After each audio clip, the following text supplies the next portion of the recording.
Hi everyone, Blake Jones here. In this episode of How Do You Do That, we're going to look at the Dehancer tool, which emulates film effects for your project material. Now what I love about this tool is the software is so well engineered that it in no way impacts on the performance of Resolve. It does an absolutely phenomenal job. And also the all different emulation presets for various types of film stocks works fantastic.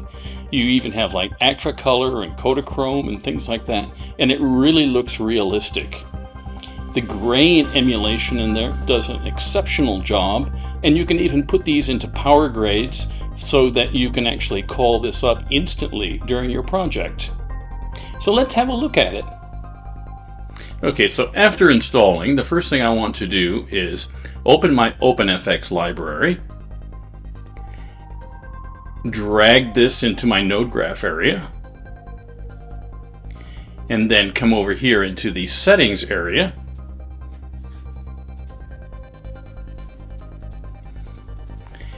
Then I want to enter the license information that I receive after purchasing the plugin. And then following that, we want to click on Check Profiles. So this will optimize the plugin so that you will get the best performance when utilizing it with Resolve. So as you can see here, it's gone through, verified everything.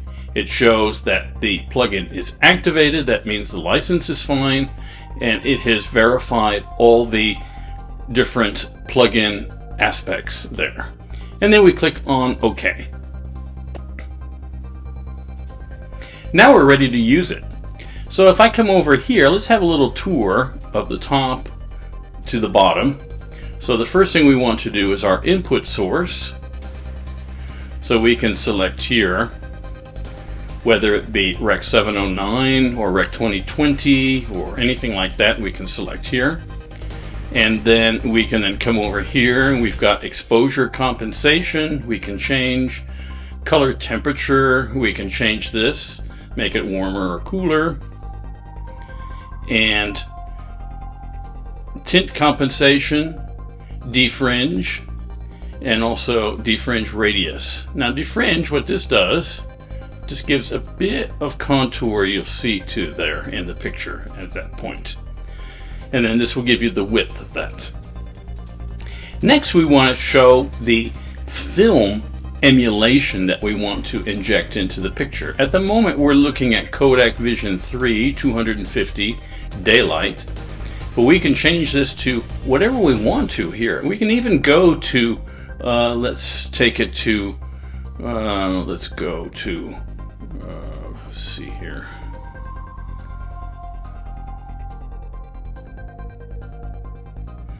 Hectar 100. As you can see, we can change it to this. We can change it to Fuji color. We can change it also to Agfa color if we want. Agfa color 100.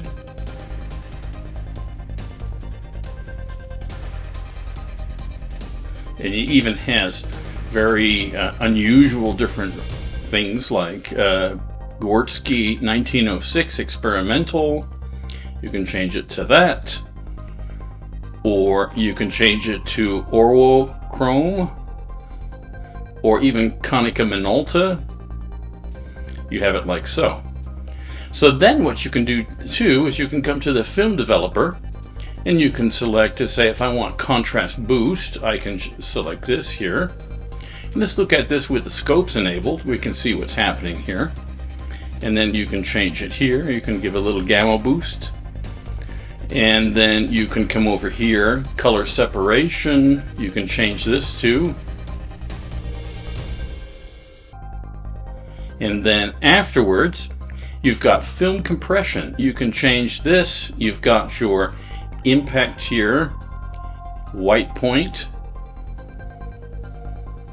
You have to turn this on. You have your impact, white point. So as you can see, it's just selecting the highlights only.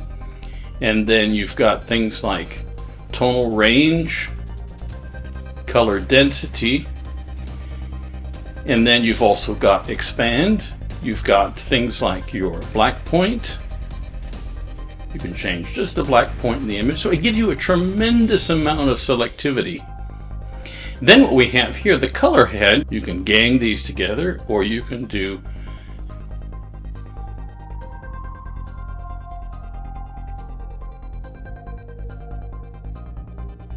yellow to blue, or cyan to red, for example, things like this here. Or we can change these back.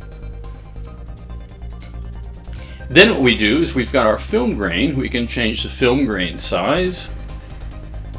So if I look at this here and zoom in on the picture, and then I can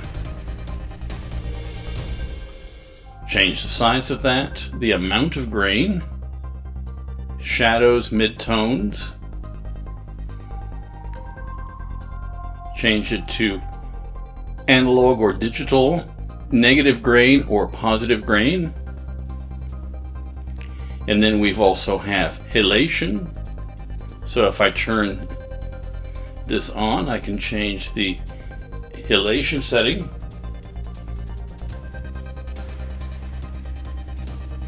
And what I'm doing here is I'm in the mask mode, so I can see what I'm adjusting in halation mode. Turn this off, and then you can see the effect that we have. And this is without, and this is with. And then I can turn it down a bit if I want, and bring it down to how I like so. Then we also have the blooming control, so we can change this as well. And then you can also, with this one, turn on your mask mode.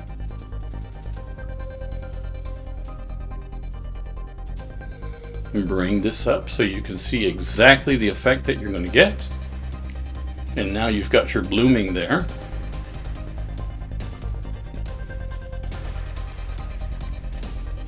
And then you can turn it up, or you can bring it down, for example. And then you also have things like vignette in the picture. So if you turn this on, you can then come over here and change the size of the vignette, the feathering, aspect ratio.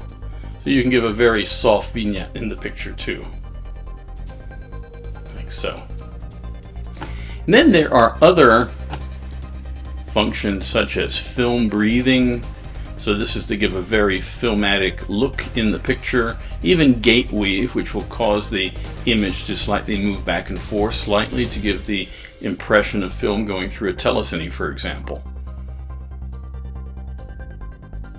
And then you've got false color settings or clipping indication for monitor, the output, LUT generation. You can even create your own lookup table with the effect that you're creating here and export that.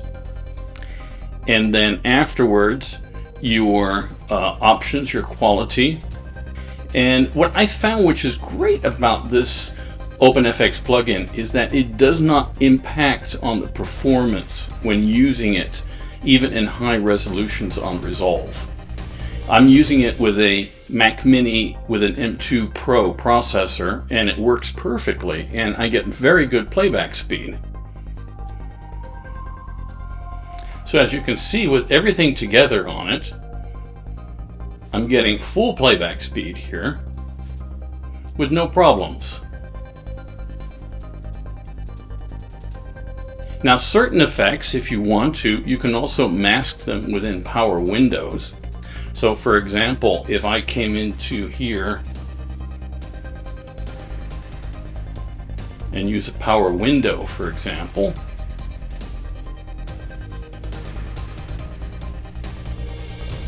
and then add Dehancer to that, as you can see here now, I can give my effect inside, and then I can change what I need to here. So that makes it extremely powerful and easy to use. And what I like so much is how well it works with Resolve and with the hardware. So as you can see, just by putting your license information in, checking your profiles, and you're all set to go. Now there's important to note that there is also a version for the iPhone too of Dehancer. So you can load it onto your iPhone, and then you can use that for creating specific effects for things that you've actually shot with your iPhone, for example. So if you want to download a demo version of Dehancer, you can do this from the Dehancer website. Don't forget there's also Dehancer for the iPhone available. And also, if you decide to buy Dehancer, use the link listed below, because this way you'll get 10% off the sale price. For more tips and tricks videos, don't forget to look at the other videos on my YouTube channel. Please give me a thumbs up. Subscribe, so this way you can be alerted to all the upcoming videos. Subscribing doesn't cost anything. And also, even think about becoming a Patreon member. There are a lot of great perks there. So thanks again for watching, and I hope to see you again soon. Have a great day.